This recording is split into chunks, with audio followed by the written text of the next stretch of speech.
জুলাই মাস মানেই শুধু বর্ষার জলের ধারা নয়, ইতিহাসের পাতায় লেখা এক অগ্নিগর্ভ অধ্যায়। জুলাই আন্দোলন। এই আন্দোলন ছিল অন্যায়ের বিরুদ্ধে এক সাহসী প্রতিরোধ, ছিল ছাত্র সমাজের একতাবদ্ধ চেতনার দীপ্ত প্রকাশ। আর সেই আন্দোলনের প্রথম সারিতে দাঁড়িয়েছিল একদল স্বপ্নবাজ প্রাণ চঞ্চল তরুণ তরুণীরা, যারা বেসরকারি বিশ্ববিদ্যালয়ের শিক্ষার্থী।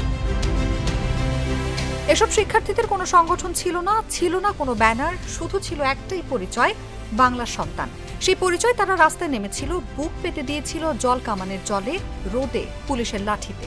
কাঁধে কাঁধ মিলিয়ে দাঁড়িয়েছিল ULAB, north south, BRAC, independent, east West ইউনিভার্সিটির শত শত শিক্ষার্থী। সবাই তখন একটাই নাম, নির্বাক ন্যায় বিচারের কণ্ঠস্বর। আমার উদ্দেশ্যটা পূরণ হয়েছে, সবাই যা চাইছিল সেটা আশা পূরণ হয়েছে। সব আর্মিদের জন্যই হয়েছে শেষ পর্যন্ত, কিন্তু আমাদের উদ্যোগ বেশি ছিল। যেহেতু সব বেসরকারি সরকারি কিছু না, সব স্টুডেন্টরাই নামছিল। সবাই নামার জন্য এমন হয়েছে, কারণ সরকারি দেখতে গেলে করছে, কিন্তু বেসরকারি আমি যেরকম AOB, UAU সব কিন্তু একসঙ্গে হয়ে গেছে, সব 100 ফিট 300 ফিট পুরো ওদের আন্ডারে ছিল। এই একসঙ্গে হওয়ার কারণেই এমন হয়েছে, নাহলে এমন হওয়ার কথা। যে মহাখালী আন্দোলনে যে হেলিকপ্টার দিয়ে যে গুলি করা হয়েছিল, ওর মাথা ইদারের গুলি লেগেছিল, এদিক দিয়ে বের হয়ে গেছে। তার বাবা মা ঠিক মতো বাসায় থাকতে দেওয়া হয়, কারণ অনেক কিছু তাদের সাফার করতে হয়েছে। আমরা দেখলাম যে আওয়ামী লীগ, পুলিশ, ছাত্রলীগ তারা যখন আমাদের ছাত্র ভাইদের উপর হামলা করা শুরু করলো, অতর্কিত ওয়ার্নিং ছাড়া, তখনই আমাদের মনে হলো যে আমাদের নামা উচিত, আমাদের নেমে কিছু বলা উচিত, দেশের ব্যাপারে আমাদের প্রোটেস্ট করা উচিত, অ্যাটলিস্ট ভাই আমাদের ন্যায়ের পথে থাকা উচিত। জুলাইয়ের উত্তপ্ত রোদে তাদের ঘাম মিশেছিল দেশের জন্য ভালোবাসা, অন্যায়ের বিরুদ্ধে ঘৃণায়। 15 জুলাইয়ে ঢাকা বিশ্ববিদ্যালয়ের হামলায় যখন আন্দোলন অনেকটা স্থবির হয়ে পড়ে, তখন আন্দোলন নতুন করে জাগিয়ে তোলেন বেসরকারি বিশ্ববিদ্যালয়ের ছাত্রছাত্রীরা।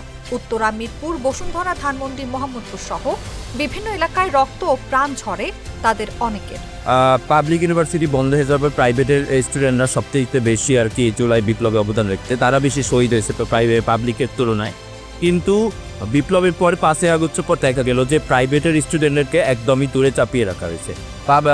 পাবলিকের স্টুডেন্টরাই সব কিছু নিয়ন্ত্রণ করছে, সরকারের বলি বা দায় বলি, কিন্তু প্রাইভেটের স্টুডেন্টের যে অবদান সেটাকে একদম পুরাপুরি ডিমিনিশ করে দেওয়া হয়েছে।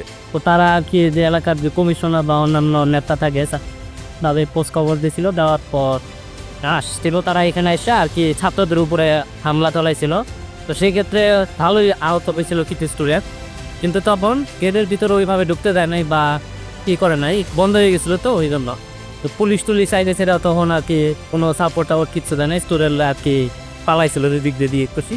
আমাদের অনেকটা চিন্তা ছিল যে আমরা আমাদের দেশে অনেক সংস্কার দেখতে পাবো, ঠিক আছে, স্পেশালি পুলিশ বাহিনীতে একটা সংস্কার আমরা দেখতে পাবো, এটা আশা করেছিলাম। এখনও সেটা হয়নি।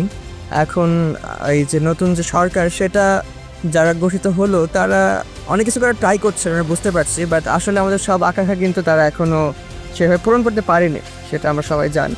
অভ্যুত্থানের বছর পূর্ণ হলেও এখনো জুলাই আকাঙ্ক্ষার বাস্তবায়ন হয়নি বলে জানান বেসরকারি বিশ্ববিদ্যালয়ের শিক্ষার্থীরা বলছেন, জুলাই আন্দোলনে বেসরকারি বিশ্ববিদ্যালয়ের যে অবদান ছিল অভ্যুত্থানের পরে, তা আড়াল করার চেষ্টা করা হয়েছে।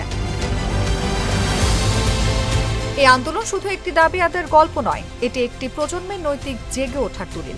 আর সেই জাগরণে বেসরকারি বিশ্ববিদ্যালয়ের শিক্ষার্থীরা রেখেছে অবিস্মরণীয় ভূমিকা, যা যুগে যুগে অনুপ্রেরণার বাতিঘর হয়ে থাকবে।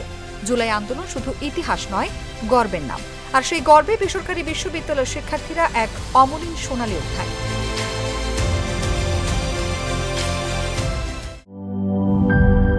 একনল সোপ, দেশের নম্বর 1 হালাল অ্যান্টিব্যাকটেরিয়াল সোপ, ন্যাচারাল ব্যাকটেরিয়ালাইসিসের সুরক্ষায় ফ্রেশ ও অ্যাক্টিভ সবসময়।